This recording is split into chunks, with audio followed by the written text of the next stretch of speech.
पहुंचे। उन्होंने ब्रह्मपुत्र नदी के उत्तरी किनारे पर स्थित धेमाजी का दौरा किया। पीएम ने वहां एक जनसभा को भी संबोधित किया। प्रधानमंत्री ने इस दौरान राज्य के लिए तकरीबन 3000 करोड़ रुपए से ज्यादा की कुल 5 परियोजनाओं का उद्घाटन और शिलान्यास किया। उन्होंने धेमाजी में बनने वाले धेमाजी इंजीनियरिंग कॉलेज, जो कि 44.98 करोड़ रुपए की लागत से बनकर तैयार हुआ है, उसका लोकार्पण किया। प्रधानमंत्री ने बोंगाई गांव रिफाइनरी के इंडमैक्स इकाई का उद्घाटन किया। ये इकाई कुल 2600 करोड़ रुपए की लागत से बनी है।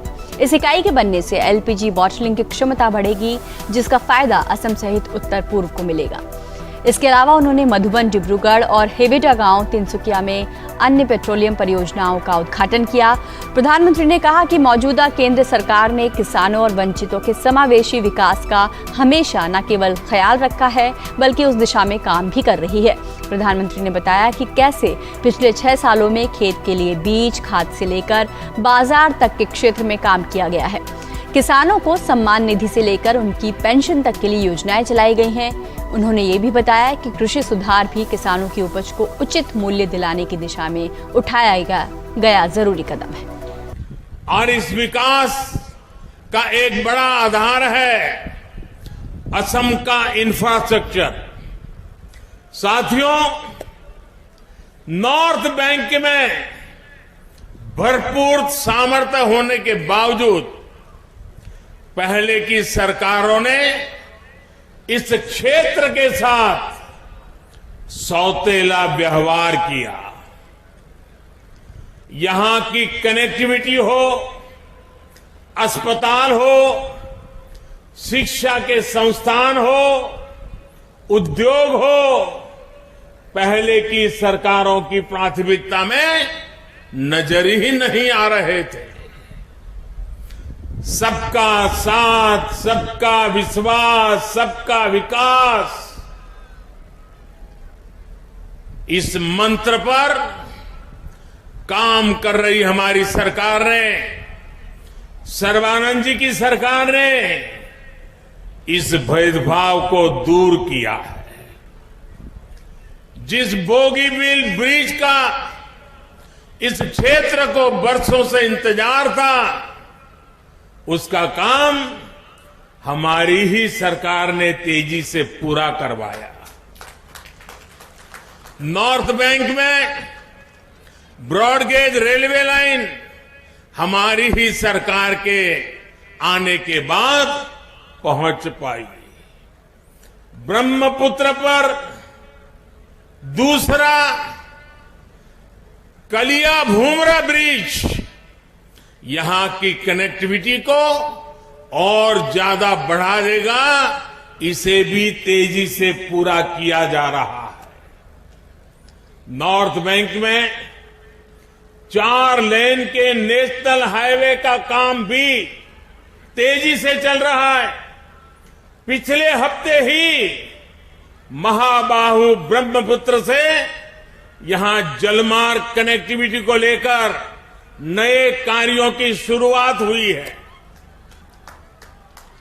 बोगाई गांव के जोगीधोपा में एक बड़े टर्मिनल और लॉजिस्टिक पार्क पर काम भी शुरू हो चुका है। साथियों, इसी कड़ी में आज असम को 3000 करोड़ से ज्यादा के एनर्जी और एजुकेशन इंफ्रास्ट्रक्चर प्रोजेक्ट का एक नया उपहार मिला रहा है। धेमाजी और सुवालकुची में इंजीनियरिंग कॉलेज हो, बोगई गांव की रिफाइनरी के विस्तार का काम हो, डिब्रूगढ़ में सैकड़े टैंक फार्म हो, या फिर तिनसुकिया में गैस कंप्रेसर स्टेशन, ये प्रोजेक्ट ऊर्जा और शिक्षा के हब के रूप में इस क्षेत्र की पहचान को सशक्त करेंगे।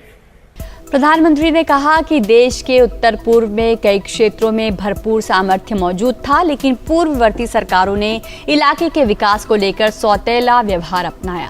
लेकिन मौजूदा केंद्र सरकार यही नीति और नियत के साथ काम कर रही है। उन्होंने ये भी कहा कि मौजूदा केंद्र सरकार असम में रिफाइनरी उद्योगों के साथ शिक्षा के क्षेत्र में भी कई आधारभूत संरचनाओं का निर्माण कर रही है और इनका लाभ आम आदमी तक भी पहुंचना तय है। 2014 से पहले तक देश के हर 100 परिवारों में से सिर्फ 50-55 परिवारों के यानी करीब करीब आधे घरों में ही एलपीजी गैस कनेक्शन था। असम में तो रिफाइनरी और सुविधाओं के बावजूद भी 100 में से सिर्फ 40 परिवारों के पास ही गैस कनेक्शन उपलब्ध था, 60 लोगों के पास नहीं था। गरीब बहनों बेटियों को रसोई के धुएं और बीमारियों के जाल में रहना उनके जीवन की बहुत बड़ी मजबूरी थी।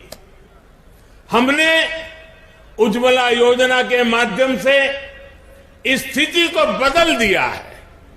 असम में आज गैस कनेक्शन का दायरा तकरीबन करीब 100% हो रहा है। यहां बोगईगांव रिफाइनरी के इर्द गिर्द के जिलों में ही 2014 के बाद 3 गुना से ज्यादा एलपीजी कनेक्शन बढ़ गए हैं। अब इस बार के केंद्रीय बजट में 1 करोड़ और गरीब बहनों को उज्ज्वला के मुफ्त एलपीजी कनेक्शन देने का प्रावधान किया गया है।